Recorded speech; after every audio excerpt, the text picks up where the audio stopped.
the Sergeant at Arms please escort the dignitaries into the chamber? Madam Speaker, the Honourable Kim Driscoll, Lieutenant Governor of the Commonwealth, and the Honourable dignitaries. I would like to welcome the dignitaries and would ask the Sergeant at Arms to please escort them into the chamber.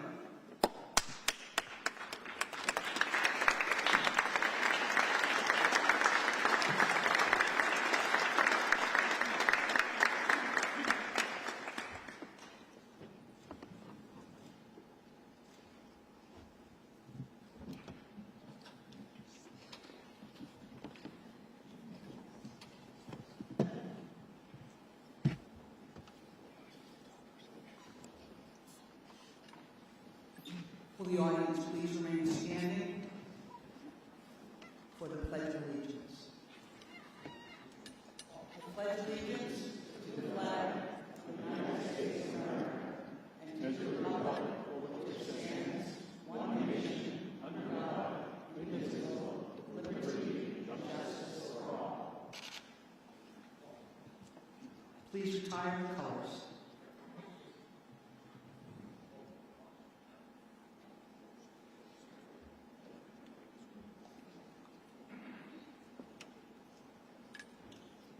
The audience may be seated.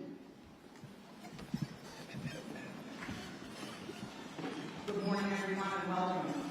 Welcome to our dignitaries. Lieutenant Governor Kim Driscoll, Secretary John Santiago, Deputy Attorney Rain, Inspector General Judge Shapiro, family, members, and friends.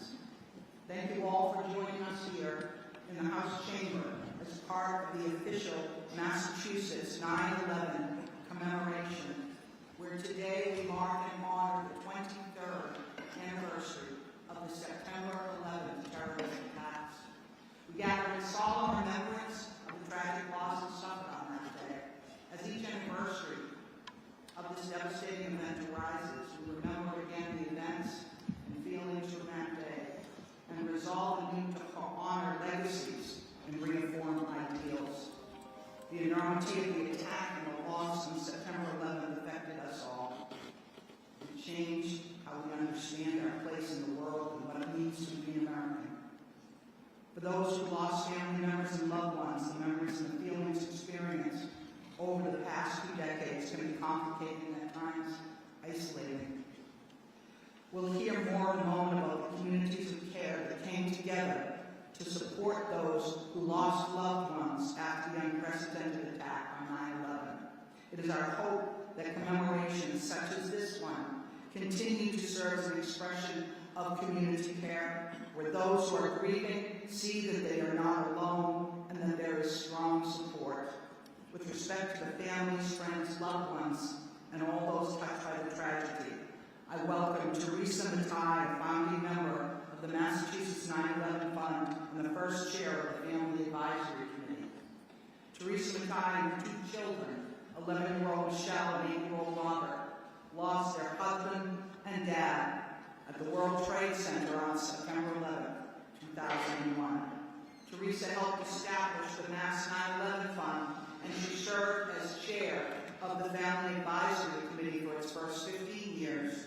For the past 8 years, she has resided in California, but has flown in for the commemoration this year. She continues to support Mass 9/11 families as an active member of the Family Advisory Committee. Please welcome Teresa Matai, family, and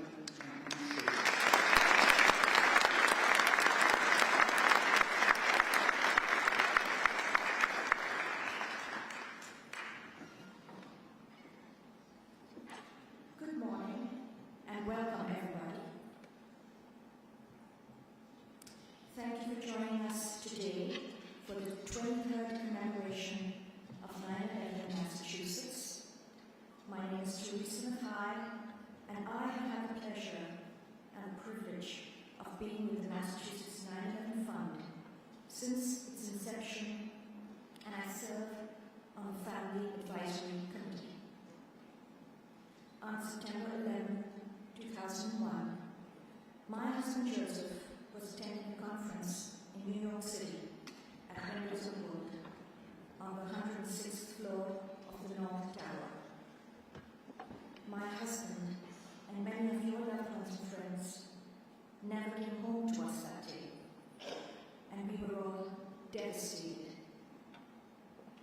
for the past 23 years. We have missed them.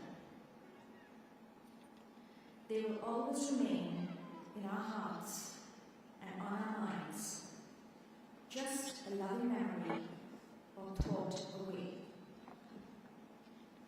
Every year on this day, as we remember our loved ones, we reaffirm in the rising of the sun and its going down, we remember them. As long as we live, they too shall live, for they are now a part of us. When we woke up that glorious Tuesday morning of 9/11, who would imagine that a few hours later, our families would be broken and forever changed, and we would have to learn how to face the future without the love and support of our loved ones. We experienced waves of grief and a rollercoaster journey of healing after the trauma of this very public, cataclysmic, and tragic loss of our family members and friends. We learned how to survive, baby step by baby step, how to heal while dealing with the daily ups and downs, and then, slowly, how to thrive and live a fulfilling life as our loved ones would want us to. We and the generations to come are their living legacy. We did not do this alone. From the very beginning, we were blessed with an outpouring of support and kindness, many branches of love reaching out to us from our families, friends, neighbors, even total strangers, and a whole community of caring professionals who saw us through some of the darkest moments of our lives and helped guide us to the light at the end of the tunnel. Soon after 9/11, corporations in Massachusetts rallied together to raise funds to help those impacted by these devastating terrorist attacks. They promptly sent their funds to New York City as the newly dubbed Ground Zero was in the news around the clock. They acknowledged that there would also be families impacted in DC as well as Pennsylvania, the other crash sites. Unfortunately, families with connection to Massachusetts who lost loved ones on the plane and crash sites have their own critical needs. Under the guidance of Senator Kennedy and other community leaders, local social workers and mental health professionals sprang into action. Many families here also had a sudden loss of income and financial burdens to deal with. It was time to help our very own.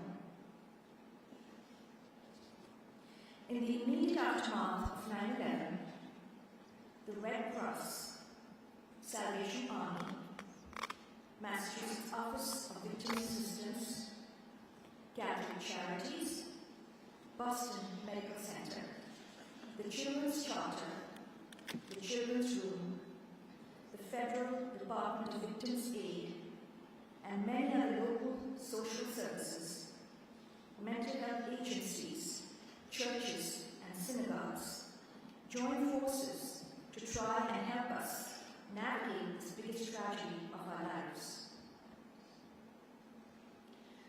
A month later, on the 20th of October, I attended the Head of the Charles Regatta with my 11-year-old daughter Michelle and 8-year-old son Robert to cheer the Buckingham Brown and Nichols School team. My late husband Joseph had volunteered on the BBN School Technology Committee, and I believe he was looking out for us from above, and that at the regatta I met the right people at the right time to help us figure out our current situation and create a path forward when we desperately needed one. Eric McLeish, the father of Robert's classmate, approached me and offered the services of his law firm, Greenberg Traurig, to help me with my late husband's estate and plan for the future. Like many other 9/11 victims, Joseph had died without a will.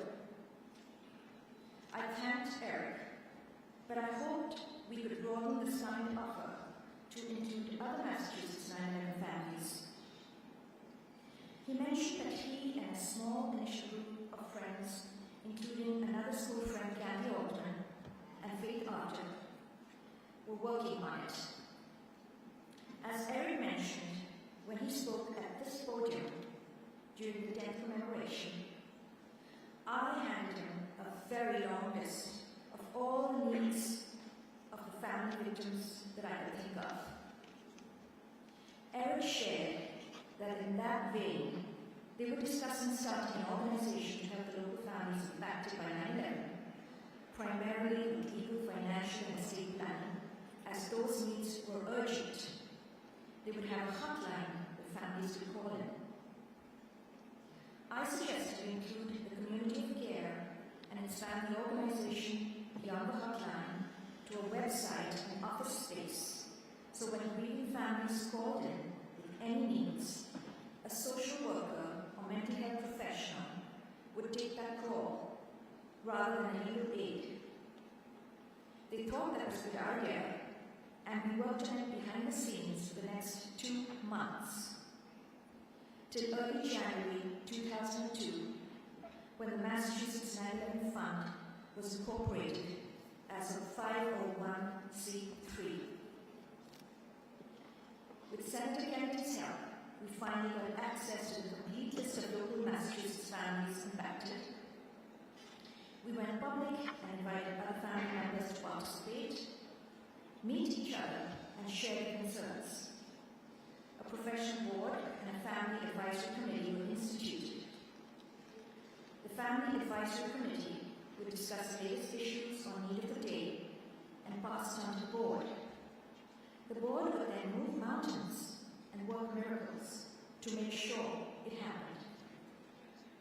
They helped facilitate the Boston Public Garden Memorial, the Remembrance Book, speaker programs and seminars, and many other meaningful programs that were very healing for our families. And now, a personal story from my own community that took care of our family. When the news of our loss spread, many neighbors and friends offered their support. Some offered to mow the lawn and do yard work. Our school, BBN, set up a meal train for us. School parents took turns driving our kids to school and providing school lunches. Our family was humbled by the many kind offers of help as people tried to anticipate our needs. I started attending Massachusetts 9/11 Fund Advisory Committee as well as board meetings and had a few television interviews too. One day, our regular babysitter called in sick at short notice. That's when I remembered, among the many offers of help, a family friend named Simon had kindly offered to look after my kids if I ever needed babysitting. I called him, and he immediately threw his 4-year-old daughter, Isabel, over his shoulder and hurried over. Michelle and Robert took an instant liking to them and would not go to bed.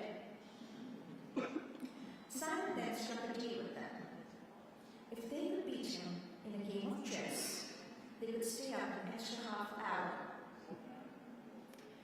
Of course, he made sure to lose. just so he could play with them some more. When I got back very late from my interview, the kids were in bed, and surprise, surprise, the big stack of dishes in my kitchen sink were washed and dried.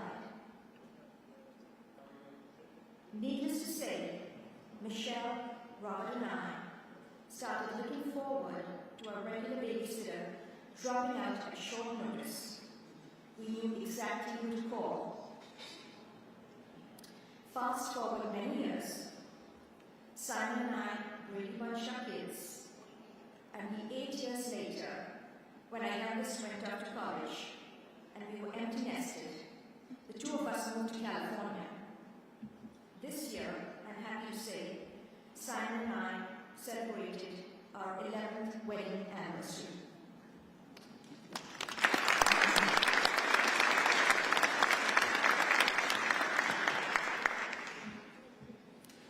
Joseph must be beaming down on us from heaven.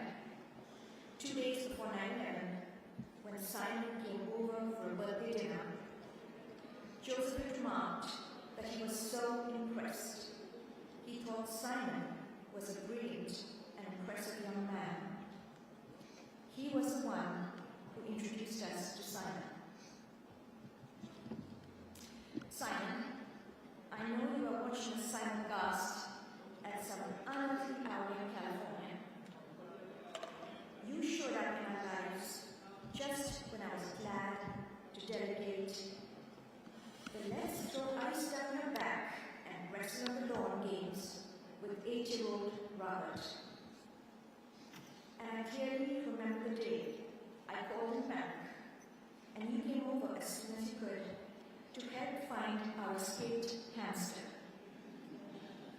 I did not want the kids to deal with yet another loss, so I hoped the hamster would be back on stage by the time they got back from school, and all would be well with our little world without any meltdowns.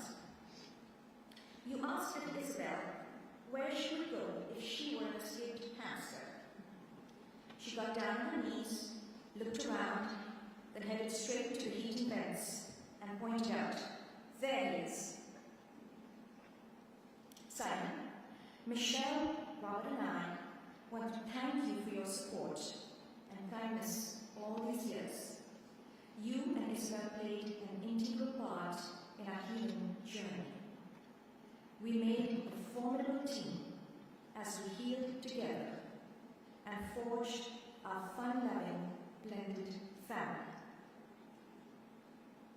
And last but not the least, I would like to acknowledge my other family, my fellow Family Advisory Committee members. You suffered your own great losses, and while grieving and healing, you found comfort and solace in helping others through your work on the Family Advisory Committee. I would also like to thank our board chair and volunteer executive director, Faith Arter, our board of directors, and other former Massachusetts 9/11 staff for warmly embracing the Massachusetts 9/11 families in our hour of need and for helping us navigate the maze that was our lives. Any board members or Family Advisory Committee members, former staff, or community of care here with us today, would you please stand so we can acknowledge your care and support for our families all these years? Please stand.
Now for a keynote speaker. Though we have a vast community of care to embrace us in our time of need over the years, Bravery from Boston Medical Center's Good Grief program and later the Children's Room touched our hearts in a very special way. She symbolizes to us a warm, comforting embrace, our guardian angel, as some of us like to call her. From early December 2001, Deborah facilitated a circle, a few support groups for different constituents. Over the years, she has evolved from support group facilitator and volunteer at Massachusetts 9/11 Fund events to personal friend. She was the glue that helped us keep in touch socially many years after the support groups officially stopped being funded, and she continues to keep in touch with us as a group as well as individually via email or phone call, coffee or lunch, to commiserate with us during the ongoing tough world events that trigger us, and also to share our personal news and happy milestones. She has been invited to many of our remarriages. It came as no surprise when this year, as we acknowledge a wonderful community of care, we immediately thought we would love to hear from her. Unfortunately, due to personal reasons, Deborah was not able to join us in person today. So please turn your attention to the video to hear from her.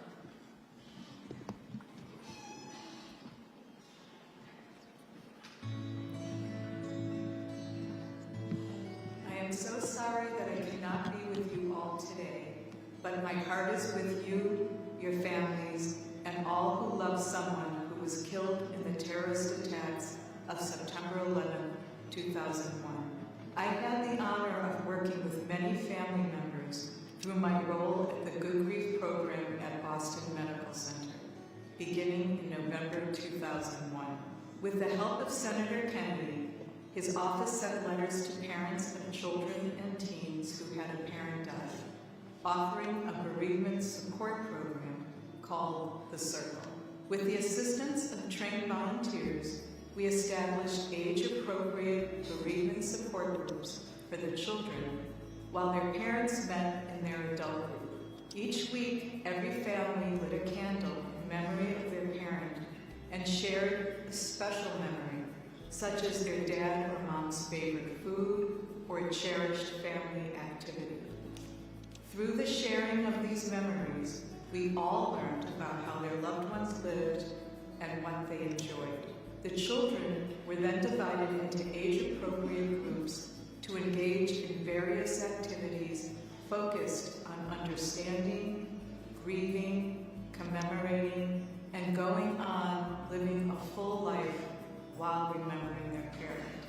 These activities aim to build resilience, foster sharing, and teach coping skills that the children could use throughout their lifetime. They learn that loss and going on are intertwined like a braid. We continue living while remembering, aware that certain days and times can trigger our grief and loss throughout our lifetime. Going on does not mean forgetting or loving any less. It is about integrating the loss into our lives. We don't get over our loss, we learn to live with it. From that initial group, we were able to offer additional support groups: an adult group, a widows group, a parent group, a sibling group, and periodic lunches for the in-laws whose son or daughter-in-law died and they were supporting their children. Like the family group, these groups shared memories, coping strategies, and ways to commemorate the lives of those who died. Many families have found ways to honor and commemorate their loved ones, such as participating in the 9/11 Day of Service, the Amy Sweeney Award, road races, golf tournaments, scholarships, sharing their stories in classrooms, and the Massachusetts Memorial Garden, just to name a few. How do we honor the lives of those who died on 9/11? Your family members. What would they want for you and their families? For you to live life fully, seeing their children grow and prosper, not just survive, but thrive. I remember meeting the babies born after 9/11, some of whom graduated from college this year, living life to the fullest. Many of the children are now married, have children, and are working in their chosen professions. How proud their parent who died would be of them. This honors their memory. Sharing the stories of their lives, we honor those who died, remembering them and ensuring their legacy lives on. Like the resilience of their survivor tree, their legacies live on in their family, friends, and all who love them.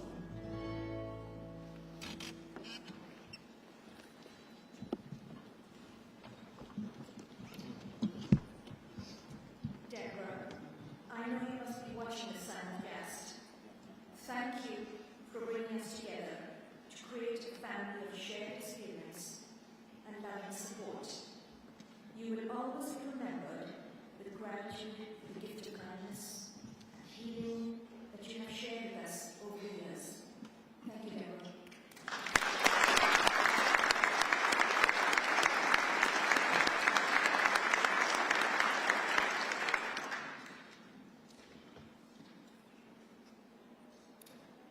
Through careful strategic planning and input from the Family Advisory Committee, the Massachusetts 9/11 Fund Board and staff reached out to a supportive network of caring professionals, mental health and social services to guide us and help us access services and funds being offered by the state and through fundraisers. We refer to these wonderful professionals as a community of care. They not only helped us in the early days, but some continue to do so.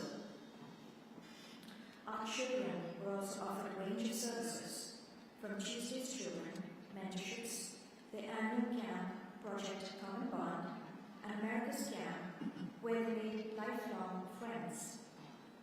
I was thrilled to hear that recently my son Robert officiated at his friend John's wedding. His best friend he met at camp at age 9 services we were offered were invaluable to us. A big thank you to our community of care for extending to us the arms of support and comfort. Today, as we acknowledge the amazing branches of love reaching out to us from our community of care, who continue to support us on our healing journey, this afternoon, we hope you will join us at 1:30 p.m. at the Boston Public Garden 9/11 Memorial in the shade of that beautiful gallery bear survivor tree. We used to refer to it as a sapling ever since it was planted and dedicated 10 years ago. Every year, with great fondness, we notice how much has grown and flourished, and now it has reached new heights. Its journey began much like ours, in tragedy at Ground Zero. After the terrorist attacks in October 2001, it was found severely damaged and broken, with snapped branches and broken roots. It was removed from Ground Zero and placed in the care of New York City Parks and Recreation.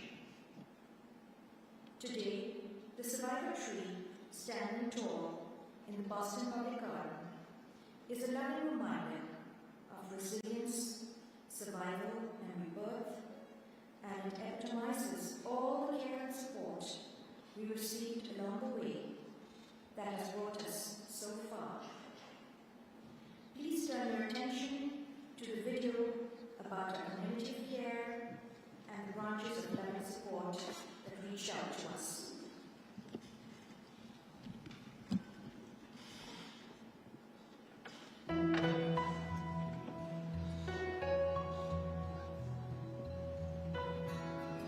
What was once a slight, fragile sapling in 2014, a descendant of the one surviving tree at the World Trade Center, has become a reminder of that agonizing day. But more importantly, that sapling, now our survivor tree at the Boston Public Garden, stands proudly and resolutely, extending its branches of love as a symbol that we have withstood the pain, endured, and grown ever stronger. We are rooted in resilience. But we could not have done it without our families and friends, new and old. Here are some of those stories of the people who were, and still are, in our community of care. Cindy McGinty, her husband Mike, and their two sons met Chris Mitchell when the McGinty's went to sign the boys up for Cub Scouts. I was a scout master and always was trained in scout leader training to always look for your replacement. So we met at the Bethany Church as a group. Mike was a deacon there and a Annapolis grad, so I was psyched. There was my replacement. I made sure to introduce myself to both of them, welcome the boys in. But 5 days later, Cindy and the boys lost their husband and father. Right after that, I heard somebody cutting my grass and looked out the front window and there was Chris cutting my grass. I was like, what the heck is going on? And when Cindy started the McGinty Family Fun Day in Foxborough, Chris and his wife Paula were right by her side. We did the McGinty Family Fun Day, and I wanted to have a scholarship in Mike's name to reward high school students for community service. And we would offer a great day for families to come together and just have fun, because that's what Mike liked to do with his kids. He liked to have fun. I moved to Connecticut, and Chris and Paula stepped up and basically took it over. I still came back to help with the day and stuff, but Chris and Paula really took it over. But the forever friendship between Cindy and Chris was still evolving.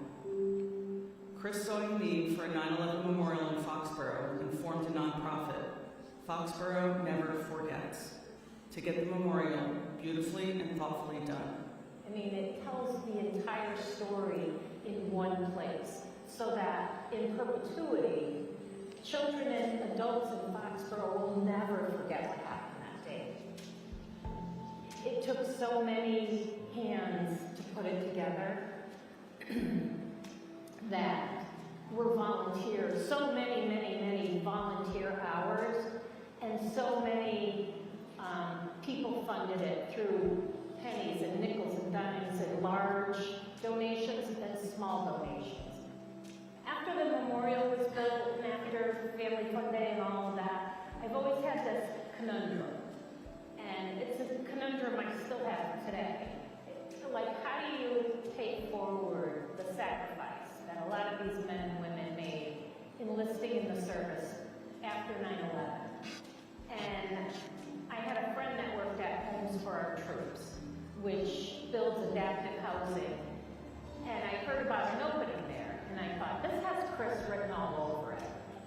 Yeah, well, Cindy was 100% right again. It is such a powerful mission to be able to help the servicemen and women that were injured in Iraq and Afghanistan, and through the gracious donors and supporters we have, been able to build almost 400 homes in 20 years.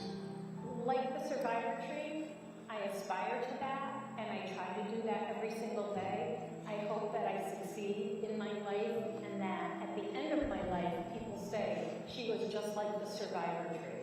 She survived, and she extended her branches to help other people. That's my life goal. Joyce Eng is an advocate for those who survived 9/11, yet experienced the trauma of the attacks. Joyce has led the effort to have saplings of the Survivor Tree planted in Italy and in her hometown of Framingham. My connection to 9/11 is I was at the World Trade Center on September 11th. I spent about many years interviewing survivors to make sure we preserve the history of those that were there that day. When the National 9/11 Museum started a program to give back and also give a sapling of the tree to other communities around the whole globe that had been doing tragic events, I was very interested. So I traveled with my family to Italy, and I was with a professor of the University of Bologna, and he mentioned that there was a 9/11 park in Italy, and I was like blown away. So I nominated not only the city of Bologna and Italy to receive a sapling of the tree to be planted in their park. Questo albero, questo Survivor Tree, sia arrivato a Bologna. I nominated the sapling of the tree to the city of Framingham. Framingham lost 17 lives on September 11th, and one of those lives was a special person to me, Todd Hill. He was from Framingham. The tree is planted in the beautiful Cushing Park across from the 9/11 memorial that was built there by the city of Framingham. It symbolizes resilience, of survival, of living on despite enduring such a tragic event. So it is really a symbol of hope. Candy Altman is a former board member of the Massachusetts 9/11 Fund. She was designated to lead the effort to build a memorial for our loved ones. Her first order of business was simply to listen to us. The families wanted a place that they could visit. They wanted a place where they could come themselves, where they could bring other family members, where they knew that their loved ones would be remembered. So when we were trying to figure out where we wanted this to be, our first choice was the public garden, right? Because the public garden is the public garden. It's the most beautiful physical space in Boston. There were some hurdles to overcome, but we had the best possible advocate. Mayor Menino paved the way for a meeting with a representative from the Parks Department. So we walked around, and the very first thing we did was we went to this corner, right? And the first thing he says to us is, this corner's a mess. This is a mess. We really need to fix it up. And so Mary Kate and I are kind of like, ding, ding, ding. You stand here and you look out and you see the weeping willows and you see the swan boats and you see the water, and it was to us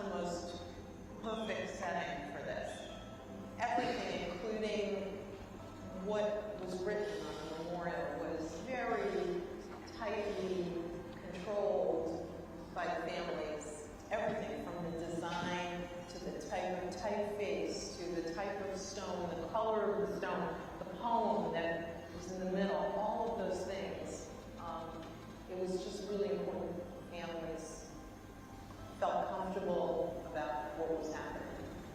I hope the memorial is a healing space for the families. That's my greatest hope, is that, all these years later, when they come to the memorial, that it somehow brings them peace, that it gives them a sense that their loved ones are not forgotten, and that they know that they will always be remembered. The Massachusetts 9/11 Fund has a mission to educate this and future generations about the impact the 9/11 attacks had on our families and communities across the Commonwealth. To accomplish this, the fund has made available for educators a free teaching resource, complete with videos, learning guides, and homework assignments. Mark Davis is one of those that we lost. His brother Pat of the Education Committee is one of our several family members who has taken the education and teaching resources straight to the classrooms. We want to basically give a time frame of how all the events happened that day, how it affected the families from Massachusetts, and what's come out of it. The heavy lift is already done because all the key information is there about 9/11. The 9/11 teaching curriculum basically was built because we don't want anybody to ever forget. And for the students to hear that critically important message, we need support from educators like Rick Swanson. It's imperative for us as educators to make sure they understand why and how, they understand the details. But it also leaves us with a sense of hope in terms of how we can overcome those tragedies and deal with enormous loss, and how terrible events can also bring us together. Almost 23 years ago, my life changed completely. My family changed, and it changed for the world. You guys weren't born yet, and hopefully the message that you get out of this today is, how our country has been impacted, but how you can still make a change in the world every day, and especially on 9/11, because 9/11 is a day of service. Pat's ability to retain hope and resilience and perseverance and still look for the good out of that tragedy is a really inspiring message that all of our students should hear. So, as you can see, our survivor tree, perhaps even our survival itself, is reflected in our community of care. People who also filled an empty space by extending their branches of love, holding out their arms not only to support us, but to sustain us, to help make us whole again. To all of you, a sincere thank you.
once more the visions of that smile, a time to embrace the last of your beloved, and to memorize for all time the gift of one precious life.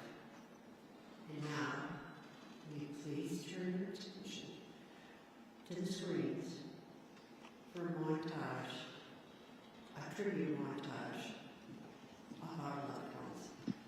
Thank you.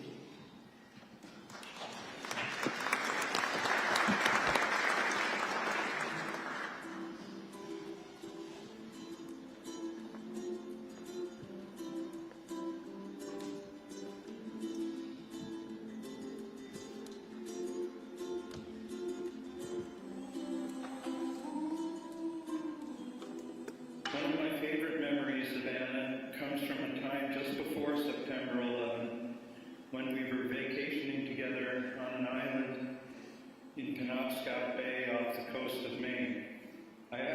picture from that time that I look at and can never help but feel better.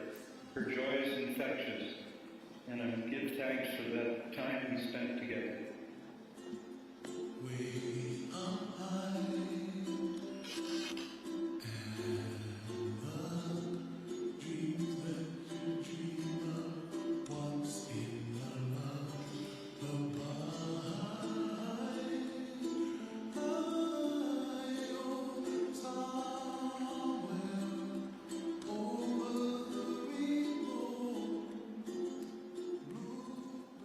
I can really say that she was my best friend, and because she'd known me for so long, she really was my touchstone. I think that's the thing I miss the most. To date, we have no remains of my brother John, so I believe he is in the sunsets. For it is the particles in the ozone that make the sunset's colors. On Saturday morning, he would get up and he would ask the kids, just give me time to have my coffee and read the Globe, and then I'm all yours. And they'd play a game called Push Daddy off the couch. And he'd be laying on the couch, and all three of them would pile on him and see what they could do about getting him off the couch. It became a game that they played on a regular basis, and the laughter in the house would just be unbelievable. And that's one thing I noticed after Jeff died, was that I missed the most, was the laughter that he caused. Jay was a fun, loving, and devoted family man. Quick with a laugh, a friend to so many, and living life to the fullest. He traveled extensively around the world, but his heart was always at home with us in Lowell, Massachusetts. He loved sports, music, and the sea, and we miss him every day.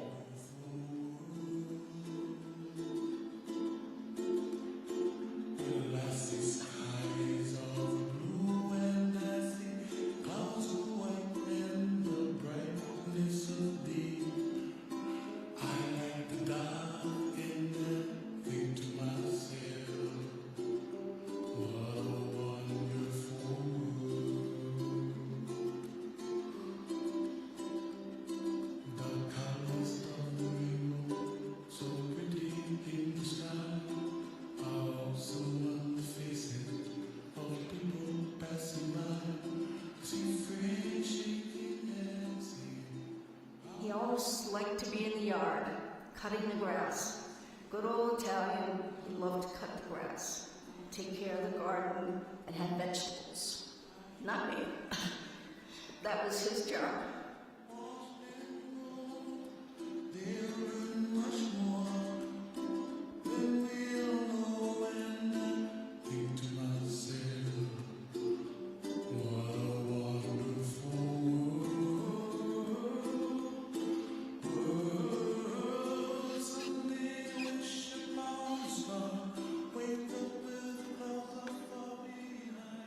My brother was such a wonderful, glowing person, and a very caring, compassionate man.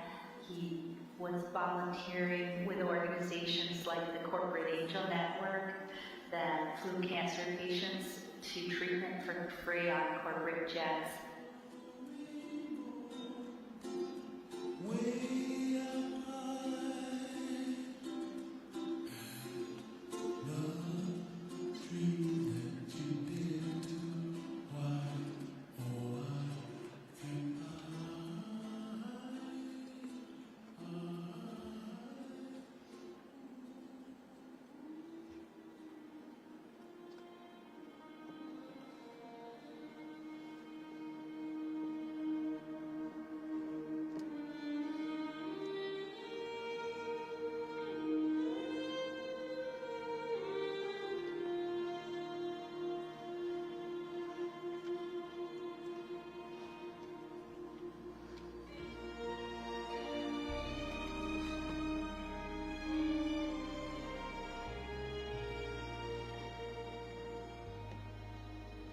The one thing that has stuck with me is my grandma's last words to me and my brother. She said, "Promise me when I'm gone, you two won't grow up one bit."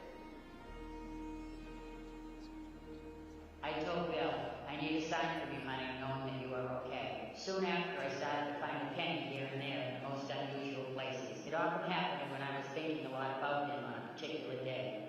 This was my sign, and it continues to be so. Harry was everybody's favorite, attractive, successful, funny, warm, smart, creative, spontaneous. He was so excited that his first child would be born on his birthday, September 16th. He never knew that his son was born the day after. One of my favorite memories of my mom was when she went grocery shopping. She would always bring me like a tiny big can of sweetened condensed milk. I was always looking out for that. She was always tell me when she got home, oh, I forgot it, but she was only kidding because she knew that she couldn't forget my sweet condensed milk.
My husband Joseph was very engaging and charismatic. He had the gift of the gab. All these years later, I see him in his kids, who is pride and his joy. His daughter is kind and caring like he was, while his son can charm a room with his extemporaneous and humorous speeches. We will never forget him, his disarming smile and his booming laugh.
Our family and friends used to joke and ask if our father was a pilot dressed up as a farmer or a farmer dressed up as a pilot.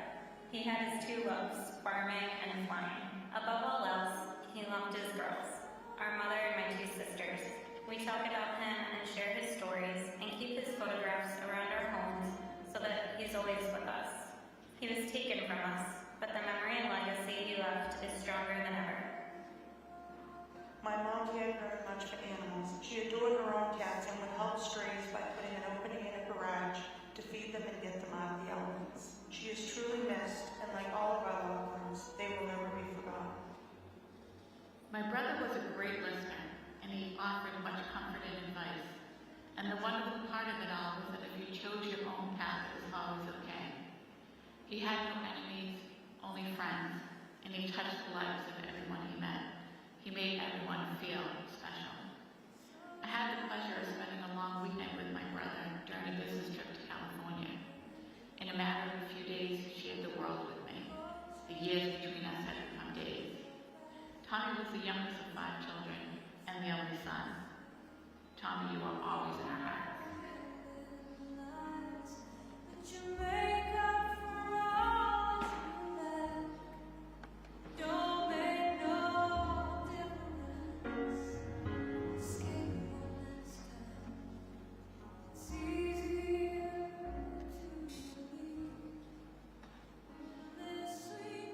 My brother was the person whose advice I listened to most, because he had gone through it all and I trusted him. He was the person who, after a long night of doubt and fear, helped me see a beautiful sunrise and a glimpse into heaven, to let me know that all was well with him and his God. There was a street named after my brother Richard, just off of Boylston Street and 1 block from Philway Park. There was also a small garden in his memory at the base of the street Richard lived on in Newton with his family. Richard was the man that could walk into a room and his being filled the room. He was very loving as a son, husband, father, brother, and uncle. He put himself into everything he did. His achievements were many. He is missed every day, and his presence is with us every day. He is my light that guides me. He traded in his snowboard for Bruno Magli's shoes and his Jerry Garcia shirt for a Brooks Brothers suit. Matthew's smile was electric, and it was the first thing everyone noticed when they met him. I think one of the last things that Heather and I did prior to 9/11, it was refurbishing a dollhouse that I had built for her 20 years beforehand when she was a little kid. And it was one of the great satisfactions and one of the best feelings that I think I ever had doing it together, working on the house together. And I think that life just really doesn't get much better than experiencing times like that. Amy, Sweeney, and I were flight attendants together. Amy was this unbelievable spark. Wherever we flew to, Amy was in search of the perfect margarita. She just was like she was, and she brought so much happiness and joy and laughter, and I take it as a great honor to know that I was part of a small, little, tiny ink of her life.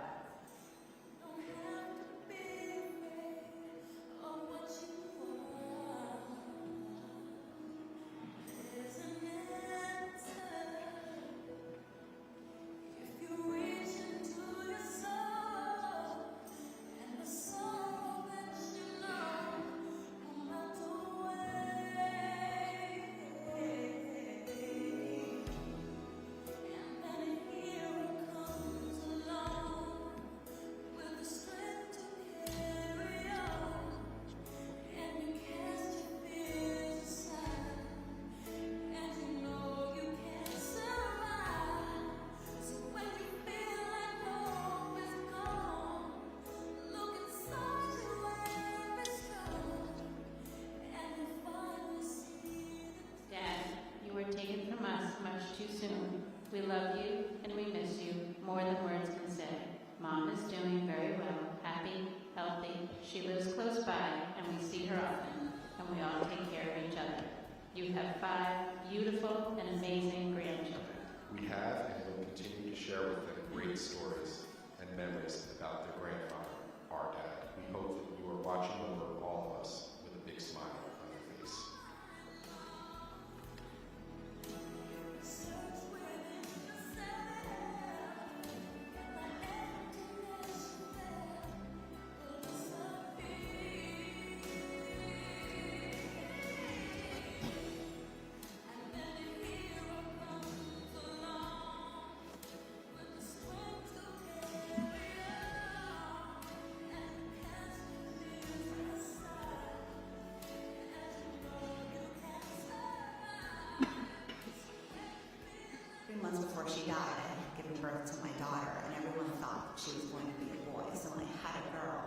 people were ecstatic, and my mom was just super, super excited because she finally got to shop for a little girl.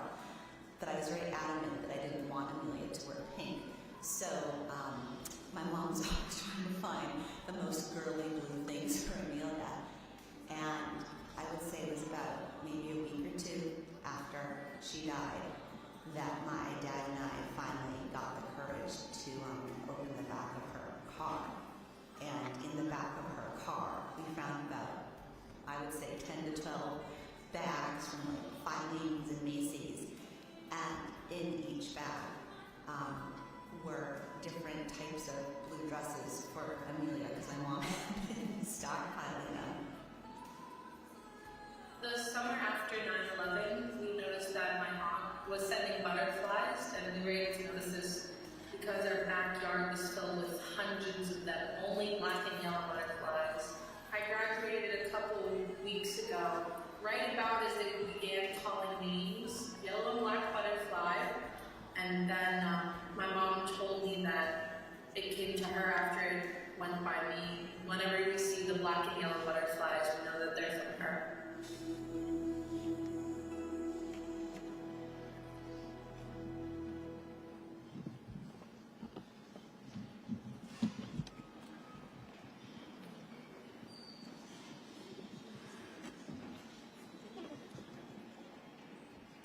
Every year, we come together to acknowledge and remember Madeline and Sweeney and pay tribute to a local hero. At this time, it is my pleasure to welcome Governor Healy and Lieutenant Governor Briscoe to award this year's recipient.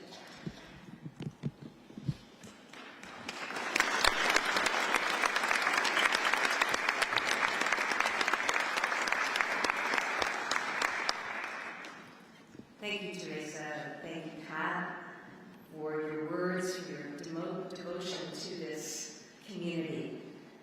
Thank you to the Speaker, to the Senate President, to our legislators, dignitaries. Good morning to our guests, military veterans, first responders, and clergy. Secretary Reedy, Secretary Santiago. Thank you all for coming together to uphold this unique and extremely important Massachusetts tradition. To our honored guests, the family members of those cherished loved ones whose names we read this morning, on behalf of our entire state, it is a privilege and an honor for all of us to be able to pay tribute to them and to you today. We thank you for all the ways you have shared their spirit to make this world a better place. 9/11 changed America, changed our world, and changed Massachusetts forever. The attack brought grief and trauma, but the response of those closest to the pain, the survivors, the first responders, their families, showed us America's ability to persevere and our resilience as a people and nation. They taught us that good wins out when we rely on our bonds with one another. The strength of our community gets us through even the worst of times. On September 11, 2001, we saw ordinary people rise to incredible acts of selfless courage for their fellow humans. And we learned just how dearly so many of our residents are held in the hearts of their families, their friends, and communities to this very day. Today we stand here 23 years later, and the lives of all who were lost continue to teach us, to inspire us. That happens through the devotion of their loved ones and this community of care. The stories of the lives that I think show us the ideals and the foundational values we all need to strive for. They're stories that we need to continue to share with each rising generation so they benefit from understanding those ideals and those values. The Madeline Amy Sweeney Award is how we recognize the transformative, positive impact of these stories, how we keep this knowledge alive, and how we pass it on. And I want to thank Anna and the Sweeney family for continuing to share your mother's profound legacy with all of us through this award.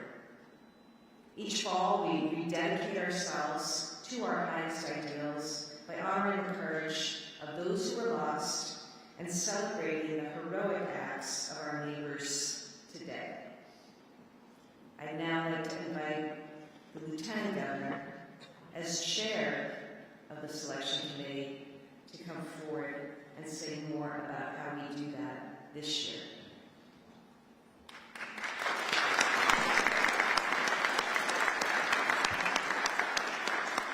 Thank you, Governor, and thank you to the Sweeney family and all the 9/11 families. This is truly a heartfelt and special day. Thank you for allowing us to honor your loved ones. Thank you to the fellow members of the selection committee. Many of you know the story of the Sweeney Award, but I think it's always worth retelling and reinforcing the brave and strategic actions. Amy Sweeney was an American Airlines flight attendant who lived in Acton with her husband, Michael, and their 2 young children. On September 11th, she was working on American Airlines Flight 11. At great personal risk, with poise and grit in the face of unimaginable danger, Amy contacted the ground crew to convey critical information about the hijackers. She alerted the world to the threat before losing her own life in this terrible act. The Madeline Amy Sweeney Award memorializes her courageous actions along with the selfless spirit of so many who were lost on September 11th. It recognizes the exceptional civilian bravery by people who, without regard for their own personal safety, acted to save the lives of others. This year, the Massachusetts 9/11 Fund honors the Sweeney family's community of care. Because of Amy's heroic actions, she's an original member of that community of care. It's fitting that we now pay tribute to another caring person with the Madeline Amy Sweeney Award for Civilian Bravery. On December 18th, 2023, at approximately 8 a.m., the Wales, Massachusetts Police Department responded to a call for a fire on Stafford Holland Road. Upon arrival, the officer found a home fully engulfed in flames and a non-responsive elderly woman lying outside on the ground, being attended to by an elderly man and an adult woman. The elder couple were Andre and Madeline Bouchard, husband and wife and homeowners. The woman assisting them was Jillian Smith. Jillian was a neighbor, and prior to the officer's arrival, Jillian was alerted to the fire at our neighbor's home, which at the time was engulfed in flames. She just put her baby down for a nap, and she ran outside to help. She didn't think twice about doing so. When she got there, she found Andre trying to go back inside to save his wife, but he couldn't find her. So Jillian, again without concern for her own personal safety, entered the burning building. Not once, but twice. The first time she entered, she was overcome by heat and smoke, but she went back and re-entered, this time low to the ground, and crawled her way through the flames. Jillian found Madeline unconscious on the floor and proceeded to drag her from the burning home to the front patio to safety.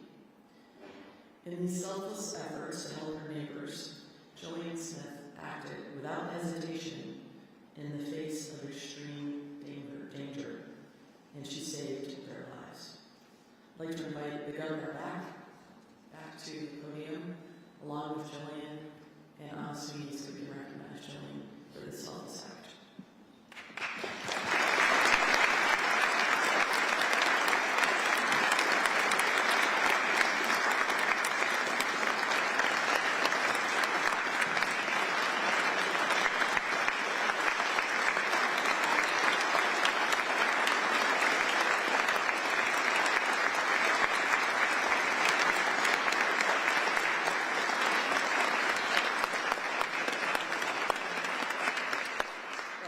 Thank you so much, Lieutenant Governor, and all of the members of the committee, the nominators who shared Jillian's story. And it's wonderful to be here this morning. I want to thank our Speaker Pro Tem Kate Hogan for always being here to support this event and to support families, and for opening up this beautiful house and chamber to all of us this morning for this ceremony. Jillian, you exemplified an incredible act of selflessness, of courage, of bravery. It's the bravery that the Sweeney family understands and admires. It's something we all admire, literally running into a burning building, not once but twice, to save a life.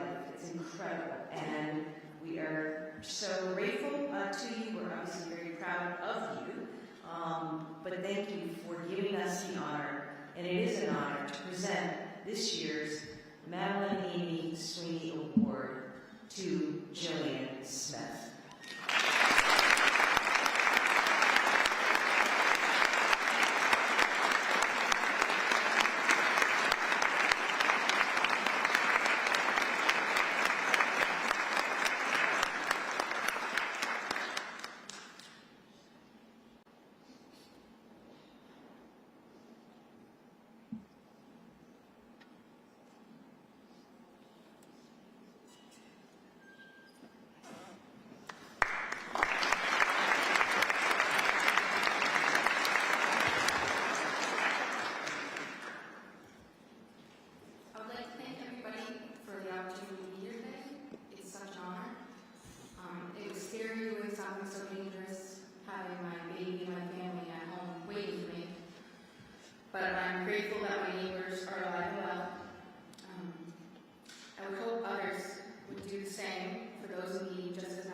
September 11, 2001 changed the world for all of us who were alive to witness the events of that day.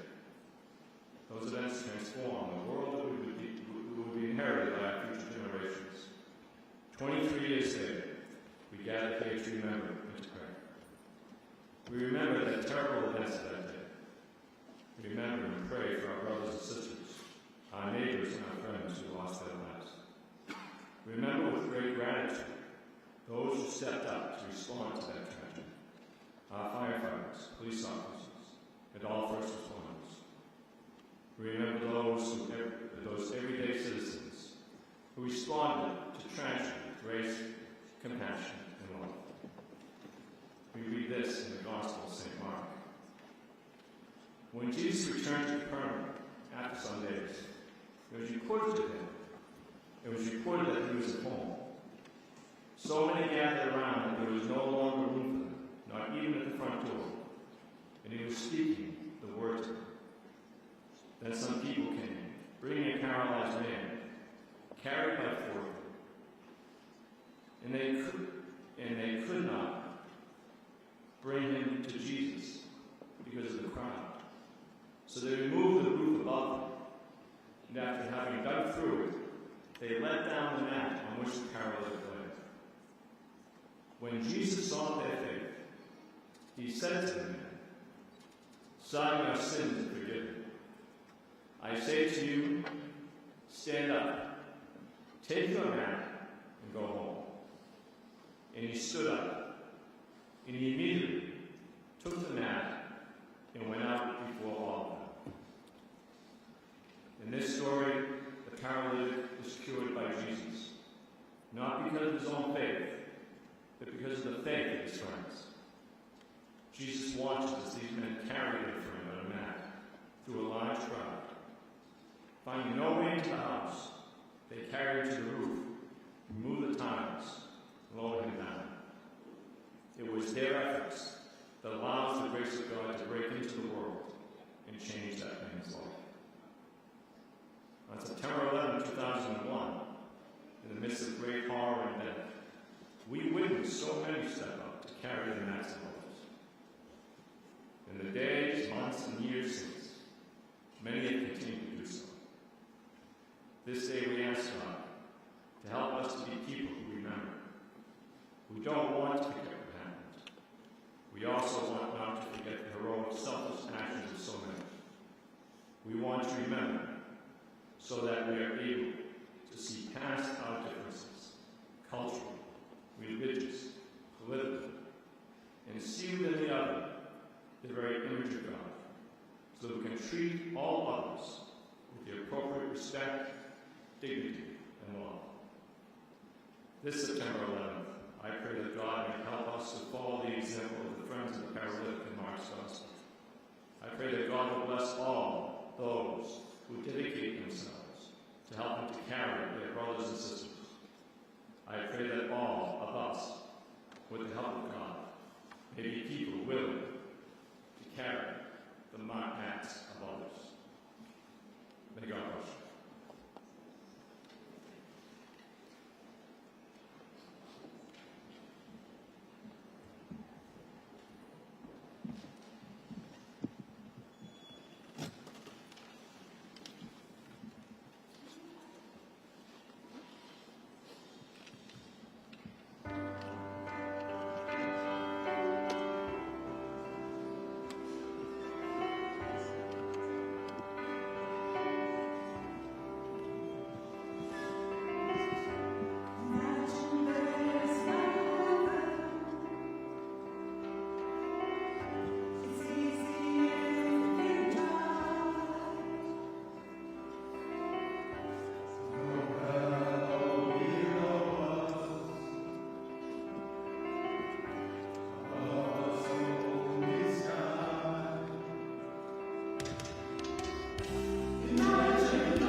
Thank you all for being here today.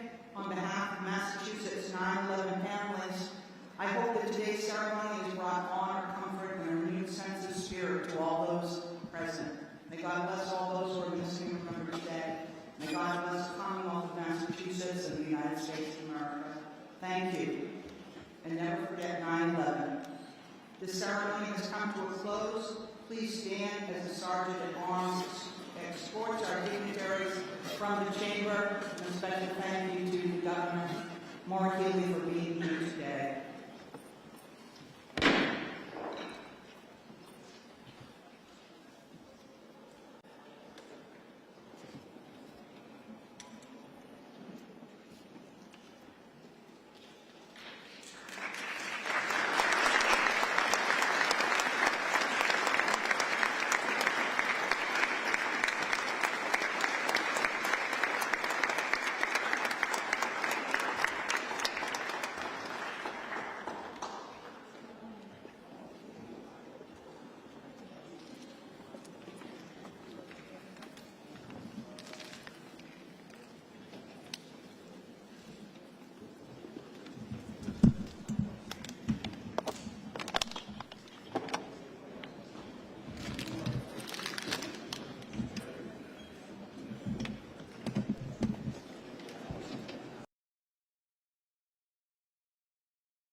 Right here. Just talking. Oh, okay. He's on that side though, so I'll make sure they know over there. Okay. All right, that's fine. Do I look for that guy? I'm gonna tell Marco. Yeah, I'll tell him. Don't worry. You guys stay up and chat.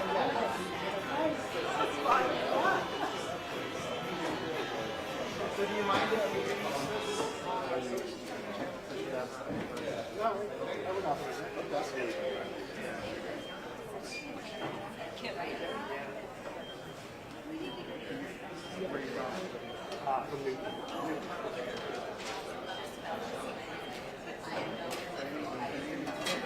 I think that was my first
Turnout was,